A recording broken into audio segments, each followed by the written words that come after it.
are beginning to feel the atmosphere as we go in here. It is reporting that we are seeing G's on the order of 11 to 12 Earth feet. We are 9 kilometers and descending. Lee's active. Valid range. Nest filter converged with a velocity correction of 0.7 meters a second. We've acquired the ground with the radar. An altitude of 8 kilometers. Seed shell has separated. We've found the ground. Expand tones due to Standing by for back shell separation.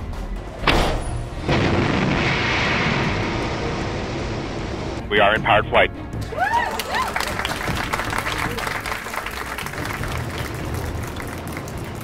Sky crane has started.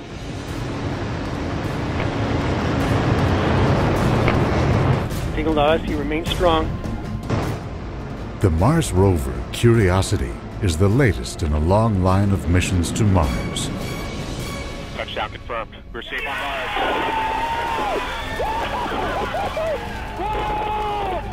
Landers sent to scoop its soil and study its rocks.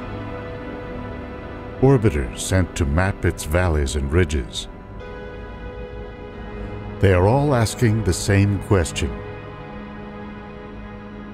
Did liquid water once flow on this dry and dusty world? Did it support life in any form?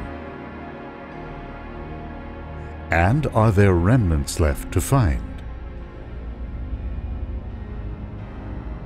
The science that comes out of these missions may help answer a much larger, more philosophical question.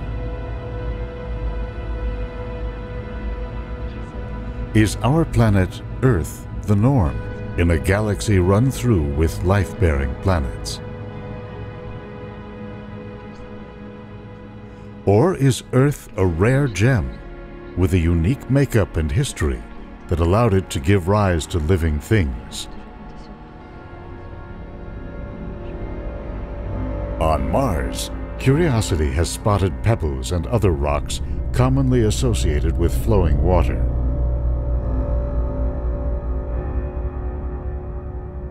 It found them downstream on what appears to be an ancient river fan, where water flowed down into Gale Crater. This shows that at some point in the past, Mars had an atmosphere, cloudy skies, and liquid water flowing.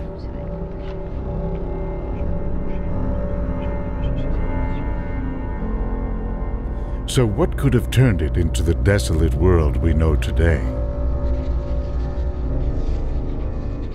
One process that very likely played a role goes by the unscientific name sputtering.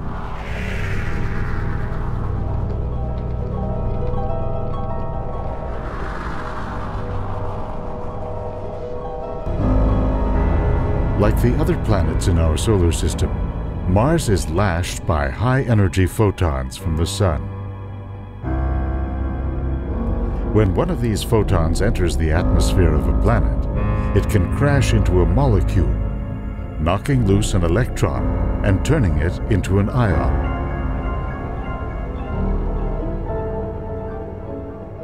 The solar wind brings something else: a giant magnetic field. When part of the field grazes the planet, it can attract ions and launch them out into space. Another part might fling ions right into the atmosphere at up to 1,000 kilometers per second. The ions crash into other molecules, sending them in all directions like balls in a game of pool. Over billions of years, this process could have literally stripped Mars of its atmosphere. Especially in the early life of the solar system, when the solar wind was more intense than it is today. Sputtering has actually been spotted directly on another dead planet, Venus. The Venus Express mission found that solar winds are steadily stripping off lighter molecules of hydrogen and oxygen. They escape the planet on the night side, then ride solar breezes on out into space. This process has left Venus with an atmosphere dominated by carbon dioxide gas, a heat-trapping compound that has helped send surface temperatures up to around 400 degrees Celsius.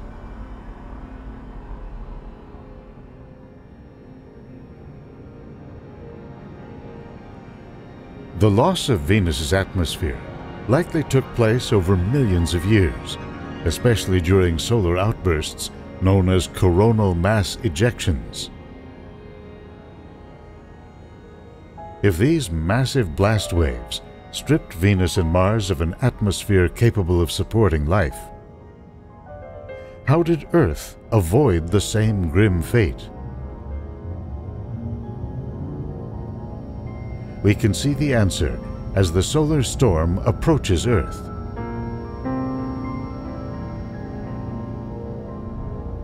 Our planet has what Mars and Venus lack, a powerful magnetic field generated deep within its core. This protective shield deflects many of the high-energy particles launched by the Sun.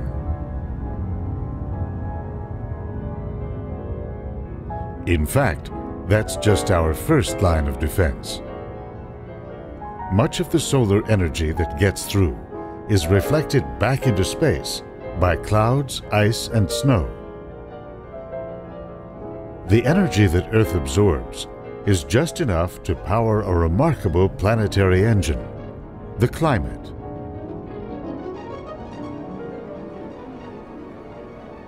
It's set in motion by the unevenness of solar heating, due in part to the cycles of day and night and the seasons.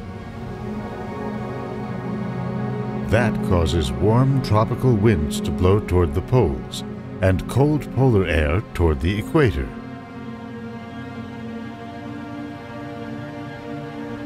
Wind currents drive surface ocean currents.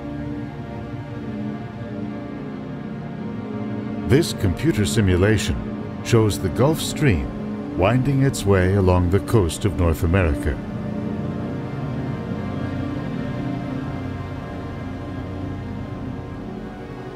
This great ocean river carries enough heat energy to power the industrial world 100 times over. It breaks down in massive whirlpools that spread warm tropical waters over northern seas.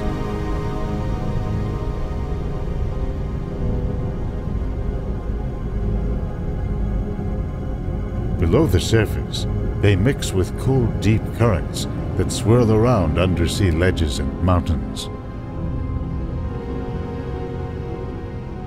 Earth's climate engine has countless moving parts, tides and terrain, crosswinds and currents, all working to equalize temperatures around the globe. Over time, Earth developed a carbon cycle and an effective means of regulating greenhouse gases.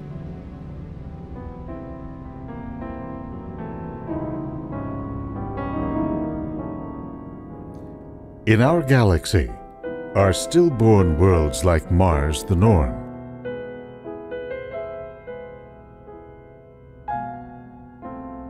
Or in Earth, has nature crafted a prototype for its greatest experiment?